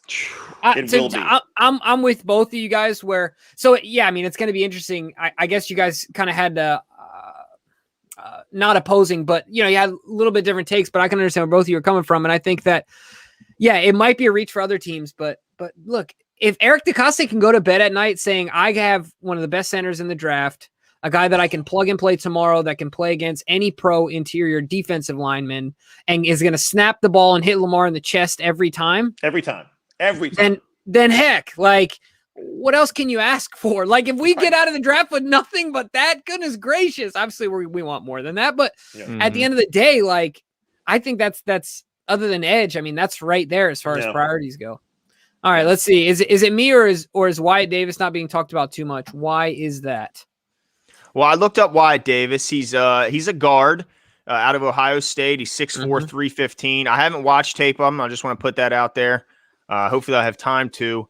And the positives say he's an athletic guy, terrific size and upside, wide base. Let's see some of the negatives. He does not display a dominant base despite his size. Must learn to finish blocks. Suffered a significant leg injury during the national championship game in January. Whoa. Well, that's worrisome. The fact that he's coming off of an injury, that's probably your answer, Phil, is that he's just coming off an injury and he's likely to not be ready day one. Certainly doesn't seem like he'd be ready to go in there on OTAs, which, for a rookie, they like to get their hands on him quickly and often and get these guys up to speed and get them ready. And also, I think that right now, guard isn't really the area of need right now. When you have Bozeman and you have Zeitler, that's pretty much your guards right there, unless there's an injury. So right now they're looking at center and right tackle. Now, if you tell me this guy can slide into center, then, that's a possibility. But I think we're looking for a guy who plays center. He's done it. He doesn't need to be taught how to snap the ball. We don't need to be worried about him catching the yips halfway through the season. I think they're looking for a guy who can go right in at center and not miss a beat. Right. Yeah, I think one of the reasons why this kid isn't being talked about too much, obviously injury, but I think sometimes I know I do this, and I feel like any human does this. You tend to categorize people and, according to certain things, like, for example, schools, right? So you remember Elfline came out of Ohio State, and he plays for the Vikings now. Had a lot of positive pub about him. Oh no, I think he's on the Panthers now, but he used to be on the Vikings. Anyway, didn't end up playing well. Was it according to his value, didn't pan out. Was a guy that would get pushed around. Seemed overwhelmed with the NFL. And so I feel like same thing I think that Justin Fields is being affected by Haskins. I think if Haskins was lighting up the NFL right now, Justin Fields would be getting, more play at number 2. But I think that we tend to group these guys together. Same reason why running backs at Alabama are undervalued, because of Trent Richardson and another, a whole other stable of guys that just didn't pan out, right? Because they got beat up in college or whatever the case may be. So I think sometimes there's a little bit of that when you're looking at certain position groups. Same thing with quarterback at Alabama, right? Like, we're talking about the running back, but we have the quarterback debate because they haven't had really good quarterbacks in the NFL, right? So I think a lot of that honestly happens as well. Like, when are you going to look at a quarterback out of Maryland? But heck, you'll look at a receiver, even if we go 0-1,000. You'll see that receiver. You're right. Yeah, you'll look at a receiver because you think of guys like DJ Moore and Torrey Smith and even Vernon Davis, of course, is a tight end. But we just turn out skill position players. It's just interesting how that works. I think that's some of it as well. Yeah, that's a good point. I think that they should start recalibrating when they look at Najee Harris about how they evaluate Alabama running backs, because that dude looks like a home run. And let's be honest, when Trent Richardson was there, they were running that power run scheme. Nick Saban, to his credit, has changed his scheme and become much more balanced. And honestly, with Lane Kiffin there, was leaning more towards the pass even than the run. Yeah. So it's not your old Alabama. And credit to Saban for kind of making that transition. When people were thinking, man, is this guy going to get lost in the boom? He goes right to a heavy pass offense, and then he's lighting up the scoreboard again.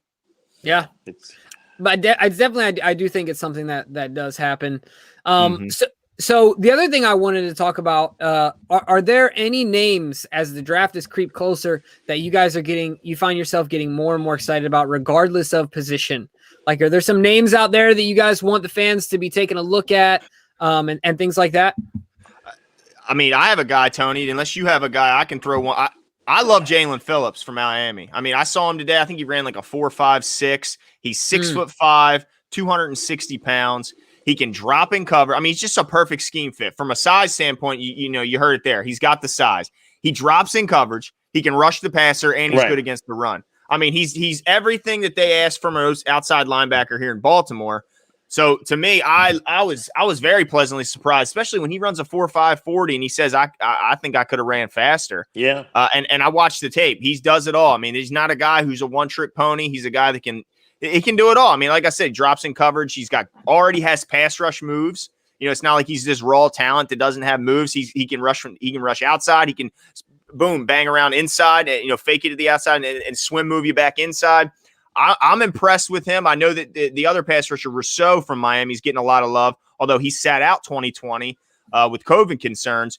I mean, I think he's the more gifted athlete, but to me, Jalen Phillips is the more polished of the two, and I think he's the better scheme fit. But I wouldn't be mad with either one of them guys out on the edge out of Miami. Yeah, I was thinking maybe like a Carlos Abisham from Wake Forest would be somebody on my radar. But I'm still in love with Humphrey, with Creed. I hope he's there in the first, or maybe I want this guy so badly because I think he would step in and be that guy for the next 7 to 8 years for this team. So Tony, if he gets drafted, if the Ravens take him, you got to come on and sing lyrics to a Creed song. Oh, I will. I'll do that, and I know some of them too. To be honest with you, because I'm old enough to know that. So I will. Hey, baby. But I just love his size. I love his talent. I just hope he's there. I don't care if there's a receiver there. Again, it's going to be a conversation. I get that, but you got to build from the inside out. And I think the Watkins deal sort of made me feel better about looking elsewhere in that first round. I'm not saying we wouldn't do it, but it just makes me feel a little bit better if we didn't get a guy. It's got to be a slam dunk, right? Yeah, like if we take a guy, it's got to be slam dunk. But those are some good names that Glenn has mentioned as well. But that's what I have. So my guy, I'm sticking to, a couple weeks ago, I guess it was 2 weeks ago, Glenn, or last week. No, we did it. We gave you guys some names to chew on, and I watched a few guys, some highlights and things like that. We're going to, of course, keep digging into it as the draft creeps on closer. But Kwity Paye out of University of Michigan, if this kid gets to 27, look, I did some more research, and you guys can go look it up. I mean, he's ridiculously disruptive, 6'4", 270 and change. Disruptive in the past. He's just a bull in a china shop. And then you learn about his background, right? He's of Liberian descent, and he was born in a refugee camp in Guinea. I mean, this dude has been through it. He is hungry. I'm sure he's extremely motivated. I'm sure he's got, a lot of people behind him that he's excited to bring to the forefront and make generational change. Right. Yeah, like this kid has a lot of motivators. I bet you he's been hungry for a long time. Of course, I was close to the situation where Ziggy Ansah came out of nowhere. I was living in Provo when he took off at a BYU. Now, no one will know what his real age was. But I think that was a little bit of that was a little bit different situation. But just to give you a background, I mean, he was a track athlete, and Bronco Mendenhall saw him in the weight room and was like, dude, who are you? Yeah. Why aren't you playing football? He was he lost his scholarship and was about to have to go home. Crazy. And then he turned around and tore it up on the football field. Look, this kid is just so raw. I think there's so much like meat on the bone when it comes to his ability. Right. I think that he could come in and be look, I'm not saying he's going to be Terrell Suggs, but we haven't had a thoroughbred since 55, since Double Nickel was on the field. Like, let's be honest.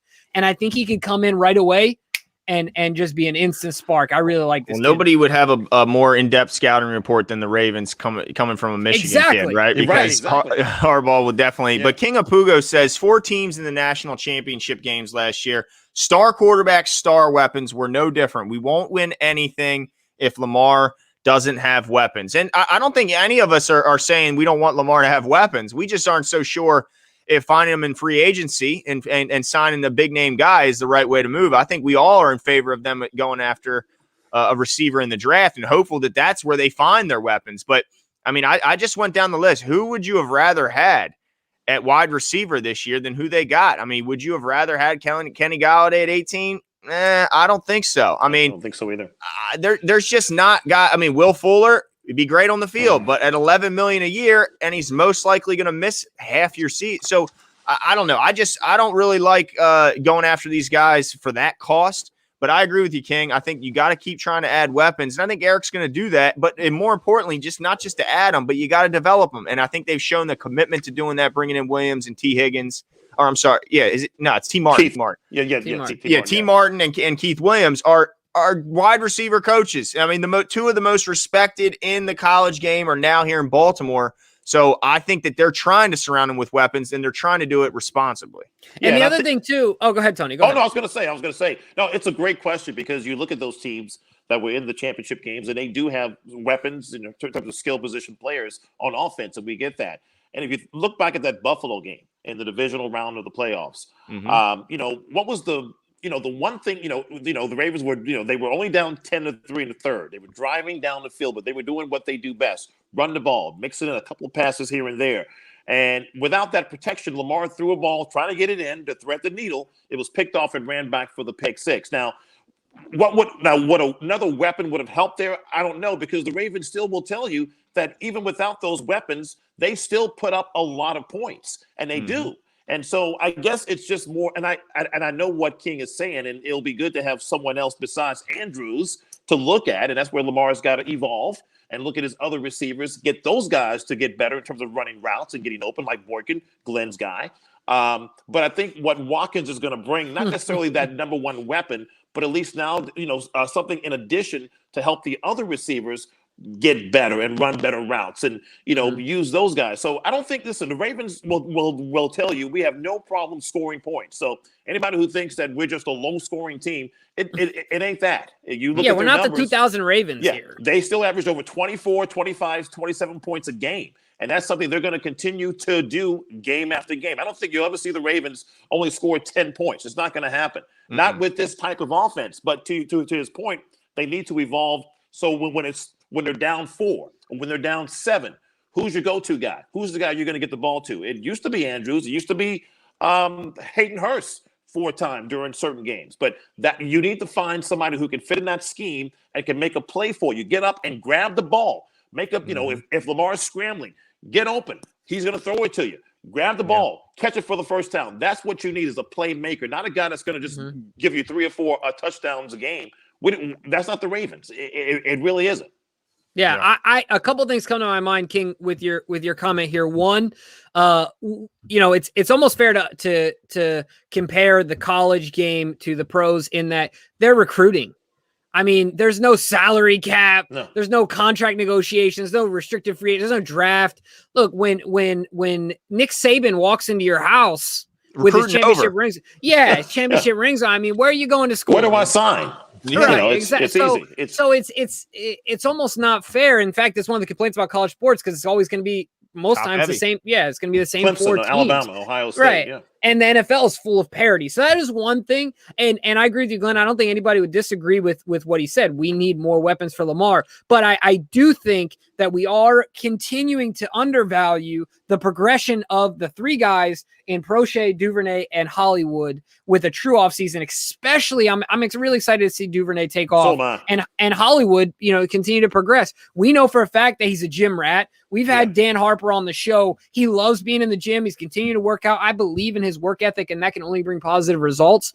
So I think these guys are going to make big jumps. And then the third thing is when we lost that in 2019, no one was talking about Lamar's weapons, right? And just like you said, Tony, in the first 3 years of his career, Mark Andrews has the most touchdowns out of any tight end. Yeah. So I don't think anyone was talking about the weapons. People are talking about abandoning the run game. I know I was. We ran the ball 3 times in the second half? Yeah. No one was talking about his weapons. So I agree that we need to upgrade our weapons, but it's so much more than just that. Yeah, we need to, like you said, we need to evolve. We need to continue to tinker, but we don't need to throw the baby out with the bathwater, right? Yeah. We need to continue to add wrinkles to it. So just like John said, we need to get 1% better every day, right? Yeah, the guys who are on the roster currently have got to get better every Yep. single play, every single game. And they can, because that's why they were drafted. Boykin has had great off seasons. He looks good in preseason. He looks good in training camp. Glenn loves the guy when he's doing well in training camp. But when but on game one, now again, he had some couple of good catches this past year, but he's not consistent. But he looks great when he's working out, he's training in training camp. He's looking great, and I know that, Glenn. And I'm very frustrated with the guy. But I'm not ready to give up on him. I think he just needs a little bit more in terms of just some training, some more, just that development. But he's almost there. He's almost there. You're right, Tony. He could be a slow learner because he was a slow learner at Notre Dame. He didn't really explode until his final season. Yeah. If you look at the numbers, he didn't explode to his final year. Yeah. So you're right. And maybe he can prove me wrong. But if he does, say he proves me wrong. Well, we got 5 locks on the roster, guys. 5. And there's been years where they only kept 5 receivers. So there's a chance that there's maybe one spot available. And as the chat talks about, there's some people with high hopes on Deion Kane and some high hopes on Ben Victor. And those are the 2 future wide receivers. So if you're telling me one of them hit, then boom, the wide receiver room is full. It's done. So they need those guys to step it up and improve their level of play under these new coaches. And I think that's why they brought them in. But Rayshawn Thomas says, what about Landon Dickerson at center? And I watched Landon Dickerson, and he's an impressive guy. But the big issue with him, and I can pull up his number or my scouting thing when I watched him.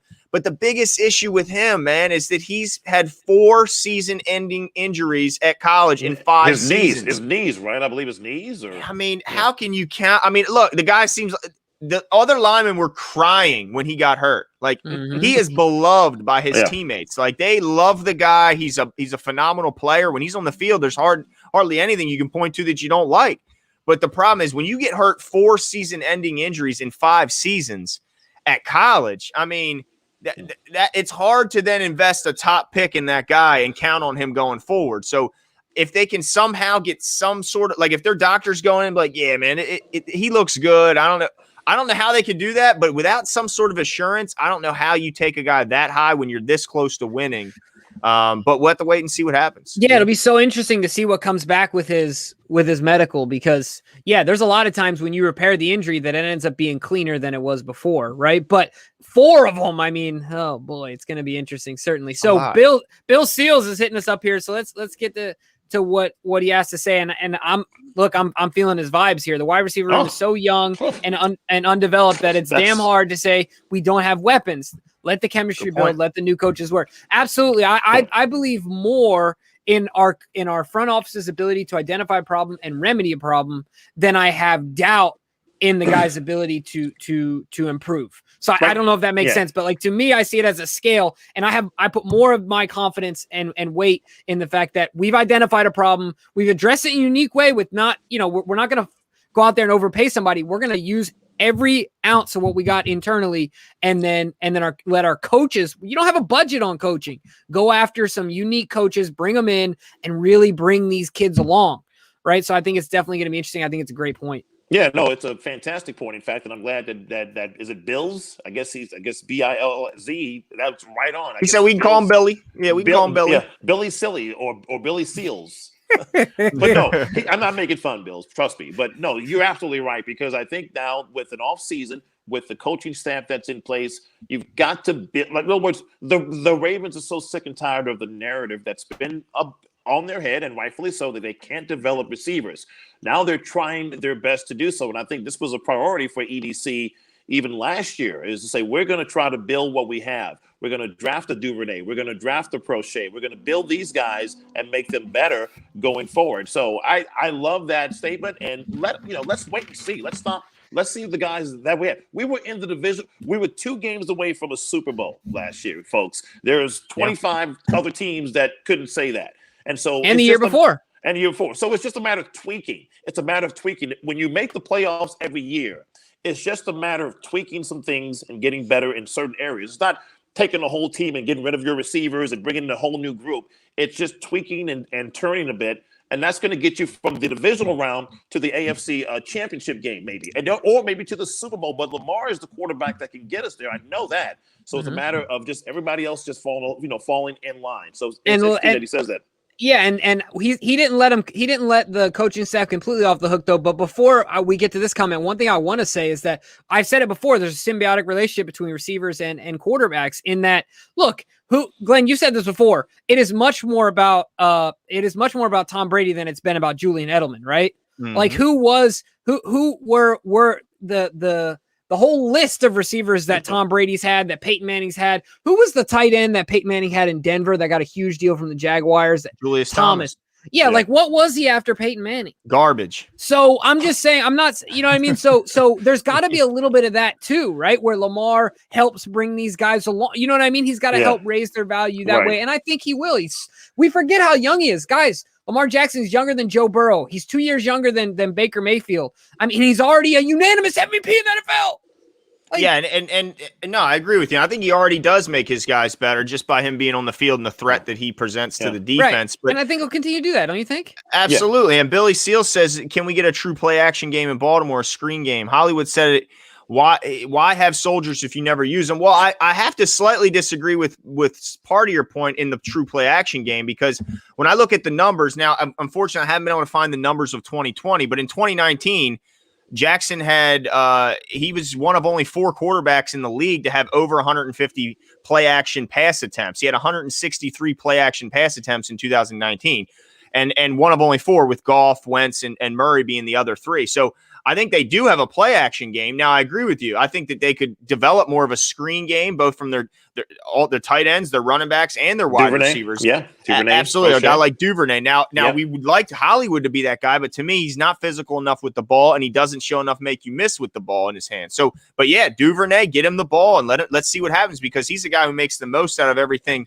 Every chance he's gotten. So I agree. I think they should expand the screen game. Now, some of that could be personnel. Maybe they didn't have offensive linemen that they felt could get down the field and get in the screen game. You talked about Landon Dickinson in the draft. He's a guy who was asked to do that and was able to do it very well despite the knee injuries. He was asked to get out in the screen game, and he was able to block at the second and third level from the center position. So maybe they didn't have guys that were able to do that. But whatever the case may be, I agree. I want to see more screens. I want to see getting the ball out of Lamar's hands a little quicker, and let's see some yak yards, because a lot of these guys, they put up these crazy yardage marks, and a lot of it's yak. Right. I mean, a lot of it's just they got the ball to the guy at 3 yards down the field, and he turned it into a 40-yard gain. Did his thing. That's what Tyreek Hill does. So I mean, we're not copying, but that's what he does. And Devin Duvernay, I think, is really gonna pick up some serious yak next year. We've seen that he has ability with the ball in his hands, and it's just about volume at that point, right? Whenever he touches the ball, it's always a big gain. It's incredible. Always a big gain.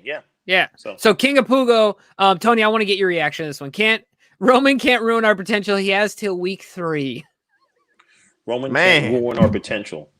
So you think is he saying he's gonna get fired in week 3? He's got till week 3. Yeah. Man, that's a quick trigger right there. Wow, what was the last time we fired an offensive coordinator mid-season? Was it Caldwell or Cam Cameron, right? Was it Cam Cameron? I think so. And then we won the Super Bowl. Turned out really well, but that was late in the season. Pretty well, yeah. Yeah, that was late. It's tough. I mean, listen, Greg Roman, certainly I think his track record kind of speaks for itself. He comes in, he works well with running quarterbacks and running the RPOs.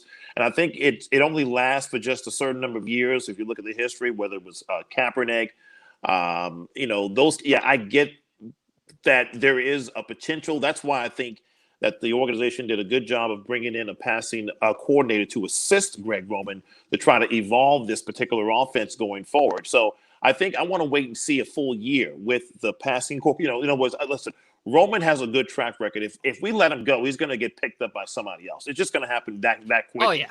So because he's got a reputation, he has a resume. But I think that's why Roman needs to maybe not be as stubborn, and maybe that's part of the conversation that was had over the last month or so. Said, look, we're going to bring in some help. We want you to look at your playbook and see if you can expand it even more, and let's help Lamar get let's help our offense, get better and evolve and be able to surprise teams every now and then and throw it down the field instead of when you line it up and it's 3rd and 2. Maybe we can throw it 30 yards down the field because we can get open. Let's not be so predictable. Let's get that. When that safety cheats up, let's burn them. So maybe this is an opportunity for Roman to kind of evolve.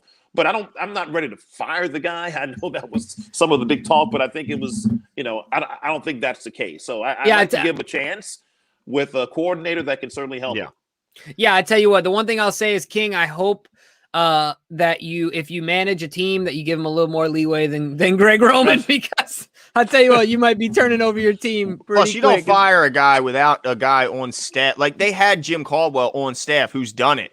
They don't have a guy on staff who's been done an it at the offensive pro And coordinator. with Morningweg, they had Roman on staff. With Morningweg, Exactly. they had Roman. So it was easy to say, okay, Greg, now it's yours. So, But I do agree. I think Keith Williams and T. Martin are OCs of the future in the NFL, and they Those could two be guys his are there for a replacement reason. next year or the year after. Absolutely. Yeah. And Phil Ouimet says, don't forget these guys that are number one receivers were young in their careers too at one point. So let's let the coaches get in and work with these guys so they can develop and get better. I think that's what we're saying, Phil. We agree with you. Yeah. They've identified this as a problem. They wouldn't have went out and got these guys if they didn't recognize it. They've all said it. We know this was a problem. When we are faced with a 10-man box or an 9-man box, and they're daring us to throw it against one-on-one coverage, we need to have guys on the outside that can beat the one-on-one coverage. And even if the ball isn't thrown perfectly accurate, go up and get the damn ball anyway. Because look, there's a reason that guy plays corner, because he can't catch. You know what I mean? That's the reason. So the reason you're out there is because you can go catch the ball. So I agree. These guys have to be developed, and why not just have the optimism when you see that they it's not like they're putting their head in the dirt and going, no, that's not an issue. They say, yeah, this is a problem, and we're addressing it, and we're doing it right now. Yeah, you look at the game last year. Again, I go back to the divisional game, not last year, but this year. Buffalo, Baltimore. You look at how those defenses played each other.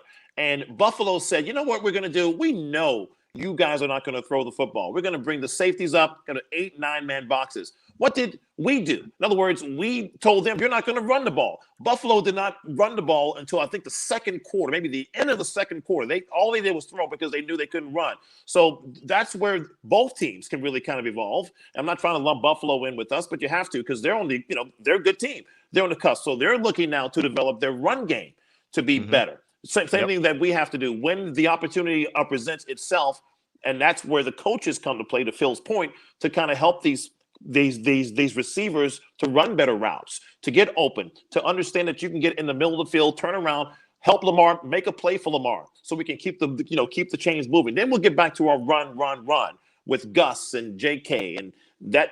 So I think this is a good point that Phil's making.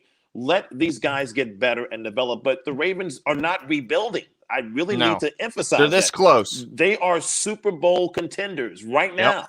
And King, you say we overrate Roman so much. We have scored more points than anyone in the league in the last 2 years. What's the job of the OC? To score points. So are we overrating, or are you drastically underrating? I think that doesn't make a whole lot of sense. We scored more points than the Kansas City Chiefs in the last 2 years. Yeah, but we're overrated. That makes a lot of sense. But Adam78 and says, Andy Reid is a genius. Yeah, he's a genius. That's why he gave up on the run when it was so successful in the Super Bowl. Don't you think?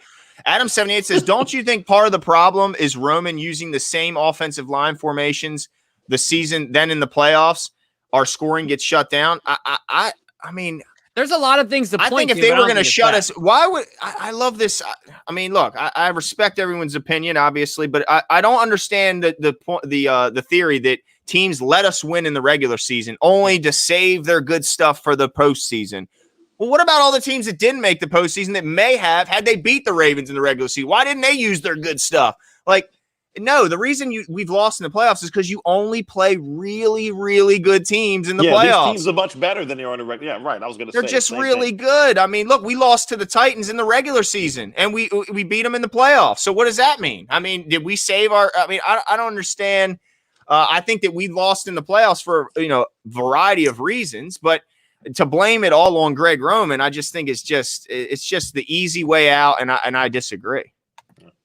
That's All right, just so my let's get to the opinion. next one here. Does Roman call the so Bill asking us if Roman calls the plays? I think I'd rather see him lose the right to call plays in week 3 than get fired. This is an interesting one to me, Bill, only because I think that Roman is a phenomenal man. Yeah, we sound like such homers right now for Roman, but I just go back and watch the game against the Titans coming out of half. And the drive that Roman put together to come down and execute a touchdown drive, to me, shows you exactly what type of OC Greg Roman is. I mean, that is a high-level OC to come out of the halftime against a coach in Vrabel. Obviously, their defense was terrible, but Vrabel is a defensive guy. You don't think he has pride in his defense? You don't think they're in there trying to scheme up everything they can to keep the Ravens out of the end zone? And Roman shredded them. I mean, he just outsmarted them. We threw the ball 3 times to a 310-pound fullback. You're talking about not being creative. I mean, goodness gracious. So anyway, I if he's not calling plays, I don't think there's too much value for having him on the staff either. Yeah, I mean, I understand the frustration because I think that it's easy to blame. I mean, I'm going back to the Indianapolis game during the regular season where Roman made adjustments in the second half. That was a game that we should have lost. That game we should have lost on the road. I remember that game. I think we were down at halftime, or it was something. It was like 10-7 at halftime, and our offense wasn't doing anything at all. We weren't running the ball as we typically did. I think that he went in, made some really strong adjustments. In the second half, we came out guns a-blazing, run, pass here and there, run, and we scored immediately in the third quarter. And then that game we just kind of rolled from that point. But look, I know that everybody wants to blame the head coach, the offensive coordinator. Those are the easy ones to blame. But, I'm not saying Roman is not as a fault. And again, I know they have conversations. You know that, Harm sits down with Roman and says, look, I don't like what you did here. So it isn't Roman's walking around the building saying, I'm making all the calls and I'm making all the plays and nobody can say anything. Believe me, they've been critical of him and some of the play calling. So it goes both ways. So I kind of get it, but look, Roman is a proven offensive coordinator in this league. He was offensive coordinator or assistant coach of the year just 2 years ago. He was lauded for that 2019 season. They thought it was the best thing in the world. And the only thing that Roman didn't do was just evolve. And that's the only fault. And if you want to say that, that's fine. But they're working on that. They're getting the guys in. They're going to get better. So I'm not ready to fire him yet. I'm not. No. Well, Keto Vaughn says they're not going to fire Roman. He's not a passing game coach. He was an O-line coach. They brought guys in. The offense will be better. And that's what we're hoping for. We're hoping that the offense expands, and I think it will. I mean, there's no reason to assume it won't with the guys they brought in. There's no, and people talk about the plays are so predictable. Guys, this is because you love the Ravens and you watch every snap of the Ravens. If you go to a message board for the Niners, a good buddy of mine and Jimmy's is a huge Niner fan, and he says the same thing happens on those message board. They call Shanahan an idiot. They say Jimmy G is garbage. It's all the same stuff. Well, if you go outside of San Fran, everyone lauds Shanahan for his offensive mind and calls him an offensive genius. But if you look at the message boards on Facebook of fans, they think he's an idiot and they think he should be fired. Pittsburgh fans wanted to fire Tomlin week 16 and 17. They wanted to fire Mike Tomlin. They wanted to fire never Mike had a losing Tomlin. Season. Yep. But the Pittsburgh fan base went nuts. So I get that you guys are frustrated because we're so emotionally attached, but the same criticisms are in every city. And you might look at those criticisms and go, man, that's kind of silly to criticize that guy. Well, that's probably how other fan bases may look at us criticizing, our team when you look at the success that they've had. I mean, how can you criticize a guy who has had the leading scoring offense in the last 2 years and say he's garbage? It just doesn't, something doesn't make sense. And then people, they've lost in the playoffs. Well, so should we fire? I mean, I guess New Orleans should fire Sean Payton. How long has it been since he's won a Super Bowl? He had the greatest quarterback, right? I mean, Drew Brees has every quarterback record. He couldn't win one with him in how many years? So fire him. I wanted to fire Tomlin too. Yeah, I know. That's true. I wouldn't mind seeing him fire him for the opposite reason, because I think he's darn good. But yeah, so I mean, I get that, that it's frustrating, but let's not act like we could just go out and find a guy. Do you guys not remember when Flacco was here before Greg Roman, when we were middle of the pack at best? We were in 20-something in offense. Offense sucked. I mean, now every year we're top. I mean, how can you be? It's just crazy to me. I mean, I remember those times where we were trashing both. I mean, we were maybe 20th in pass. I mean, so to act like, we're it just doesn't. I disagree, but.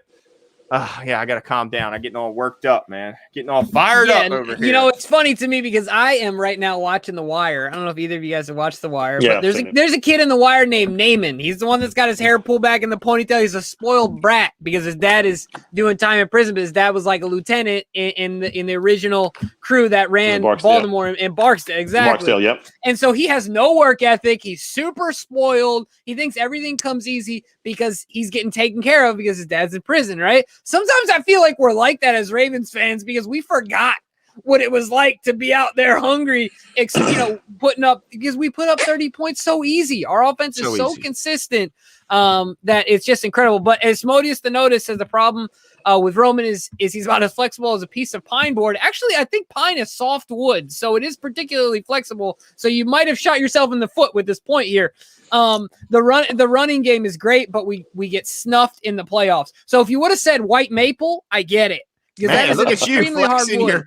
Absolutely. I can go there. I don't know any of this his wood. Yeah, he knows his wood. Absolutely. That doesn't sound good. but it is true nonetheless.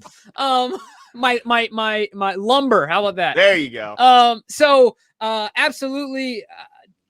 What I'll say is the same thing that Glenn said to answer this question. It's not that we just stop playing well in the playoffs or all of a sudden teams know how to defend us. We play really good teams. Yep. And look, one mistake can lose us the game. If we score a touchdown, that was a 14-point swing. If we score a touchdown instead of getting in the pick six to ran back on us, that game was a totally different ball. That was the difference maker. That was the difference-making play in that game. And the Ravens could have easily won that game and advanced to the championship game against the Chiefs. So it's just, and again, I'm not making excuses. Yes, the team needs to continue to evolve and get better, but it's not time to fire coaches. It really isn't. So what do you guys think about this take? Keith T and Greg need to be in the box at the same time, working together. That's the only way it can work. Now, I don't know if they have to be in the box at the same time. Obviously, they're all going to have the headset on. All have the headsets on, and I think they'll have a mic on. Though. I think Greg will still get final call on all plays. Yeah. That's what he gets paid to do. I don't know what T is just a wide receiving coach, so he's going to be on the sideline. I mean, Keith can look at the scheme and he might have a mic. Yeah, and I think that their contributions will be middle of the week, beginning of the week, actually during the initial strategy. I think game day. I think game day. You may have Keith in the booth, maybe behind Greg Roman, looking at some stuff, but it's not going to be a play calling type of situation. That's all Greg. You guys know what happens. I don't know if any of you guys have been in this position, but obviously professional athletes, we see it take place on television. As soon as someone starts looking over their shoulder at who's going to take their job, 9 times out of 10, they don't perform very well. Right? Yeah, I guess on an athletic field, though, I mean, a lot of times competition does bring out the best of people. But to Tanya's point, I mean, I agree. But I've been wanting Greg to come out of that daggone booth and get on the sideline. I mean, I think it's important to be able to communicate with your team, your players, gauge the vibe and the energy, the attitude of your team. Yeah. That way, maybe a receiver can go up to him and be like, "Hey, coach, I know you're busy, but I was open. I'm burning this dude. This dude cannot guard me. He cannot guard me. Give me a shot." Go to page I would like to see him exactly. I would like to see him come out of that booth. I get that you have that overhead look and you have a great view, but there's plenty of guys, including head coaches, that make the play call and they're right on the sideline. So I don't think that it's necessary to have that bird's eye view. And I think that the value of being able to speak to your team is better to me. I mean, that's my opinion. I'm hopeful that they all are on the sidelines and then they can, have a meeting of the minds right there. Right. Maybe Greg worries about his vantage point. Right, like I'm a short guy. He is a short guy. He gets lost. Look, Greg Roman makes me look tall. I'm pretty sure. All right, so he might be a little concerned. But I tell you what, the dude don't miss chest or shoulder down. He's an absolute look. Greg Roman, and he likes to eat as well, which is in the world of athletics, we call Greg Roman a fire hydrant. Yes. You ain't moving that guy an inch. No. He probably wrestled in high school or in college. He probably wrestled. I think he was a wrestler. Probably. Got the shortest fingers. I swear he's only got a knuckle and a half on each finger. I mean, it's like wow. Yeah, it's ridiculous. Okay, let's see. Yeah, all right, there's such a thing as... Go ahead. No, it's on you, Jimbo. All right, there is such a thing as a player making coaches look great. Look at New England. Glenn. No, I agree with him here. I agree with him here. No. No, Oh, I agree with him as far as New England. Brady was the Patriot way. I read that wrong. My bad. Brady right. was the reason they were the dynasty, and I'll give Bill credit that he deserves. He's a good coach, but he's not the GOAT coach. He's not the hands down GOAT. I was alone in this. By the way, I'm getting a little more steam now that Brady has won elsewhere because I was alone. I was in there alone in that camp because everyone was Bill Belichick's the greatest. I would just pump your brakes though because Bill certainly has the hardware to prove that. And again, if you want to say that Belichick was because of Brady, and again, I think it was a symbiotic type of situation. I think they can both work together. But I think that when you have one down year, and Belichick and the team had a down year, but you see what they've done in the offseason, it wouldn't surprise me to see New England kind of climb back into the mix because Belichick is just that kind of dude. And that's why I think they've made all of these moves, that they had the cap room to do it, but they've brought in a lot of players. Until they fix quarterback, and they still not going anywhere, and I'm not sold on Cam Newton just yet. No, I'm not sold on him either, but I think they're going to – I think that New England's going to look – I think they're going to draft a quarterback. I think Mac Jones or something. I think they're going to go and get him. But no, and I hear you, but I think in this particular case, I'm not sure if he was referring to – I think his point is that Lamar Jackson. Lamar makes him look better. Makes him look better, yeah. But look, let's remember, don't forget, who beat on the table to get Lamar? Who sold out? And let's also remember, he was very successful as a coordinator. Look, Tyrod Taylor had his best year ever under Greg Roman. They were successful in Buffalo. And then he led San Fran to the Super Bowl without Lamar. That was Colin Kaepernick. So let's not act like he hasn't been successful elsewhere. He's been successful pretty much everywhere he's been. And outside of really the infrastructure in San Fran just totally collapsing with the Harbaugh situation, Trent Baalke as the GM, who knows where that team could have gone if they were able to kind of keep their personalities. But I think it was more like the personalities tore that franchise apart and made them start all over. But let's not act like that system hasn't worked elsewhere. They were one play away from beating the Ravens in the Super Bowl, and then he's a Super Bowl winning coordinator. So let's not act like, he has not been successful elsewhere. Go ahead, Jimbo. The last thing I want to say is before I bring up this next one, hopefully DJ Broadhurst isn't referring to us as we're all unemployed. I think we're all employed. And you know what? I'm just gonna say is I'm very successful and I've put a lot of work into my career and I'm very proud of it. Okay. I didn't see the unemployed part. Yeah, so look, all right. All you gotta do is turn your radio and hear Tony ain't unemployed. Tony anywhere. So, but the real comment, I've never responded to BG. I know he's been in our comments a lot, but he didn't say that Ed Norris is credible and knowledgeable. Look, I couldn't disagree with you more, man. I think Ed Norris is just spewing stupidity on the radio. I can't listen to the Big Fat Morning Show anymore because he's ruined it for me. I literally can't do it. I don't listen, so I wouldn't know. I can't do it.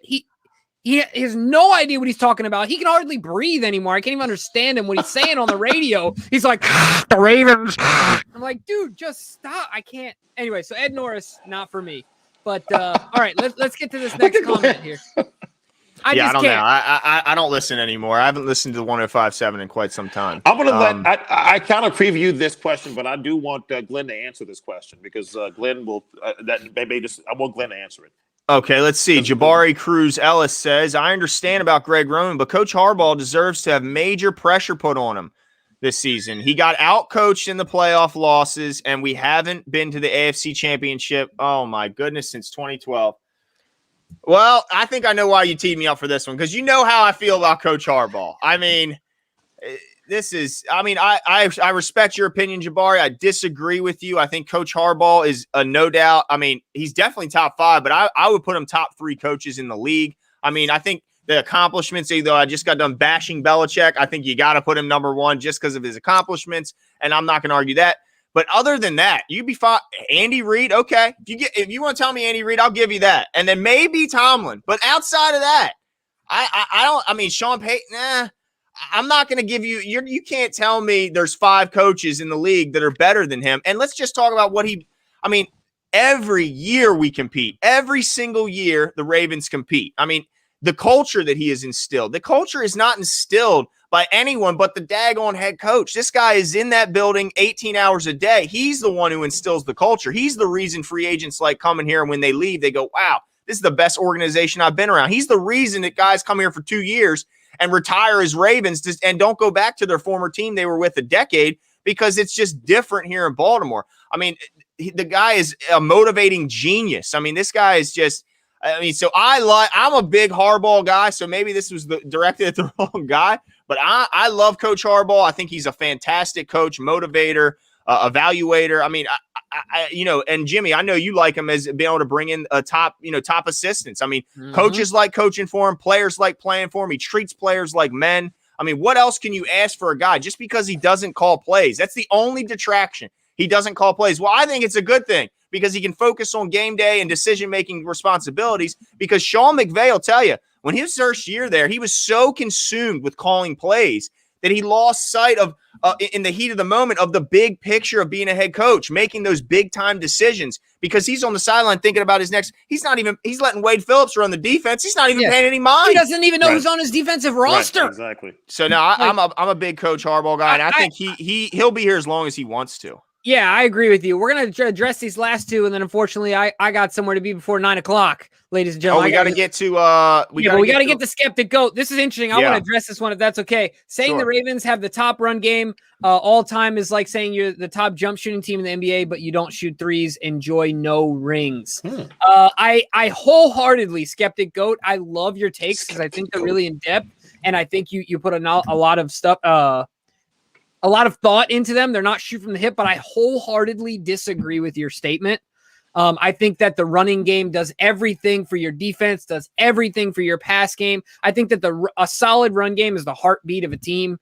I think there's very few players, quarterbacks. There are those quarterbacks, but even Tom Brady needed a run game. They went and got Fournette, and they got a few other backs, but obviously they got Fournette for a reason. They shored up that offensive line for a reason. Even the goat of goats, skeptic goat, pun intended, needs a run game. You need it. I'm sorry. It is what it is. So I just want to say that I think it's the heartbeat of a football team. But the last one here is Ryan. Well, Asmodeus Thanos says Harbs the reason we can't sign a wide receiver this year. Harbs doesn't even call plays, so I'm just gonna. Sorry, and we went over the receivers. I wouldn't have wanted any of those expensive guys.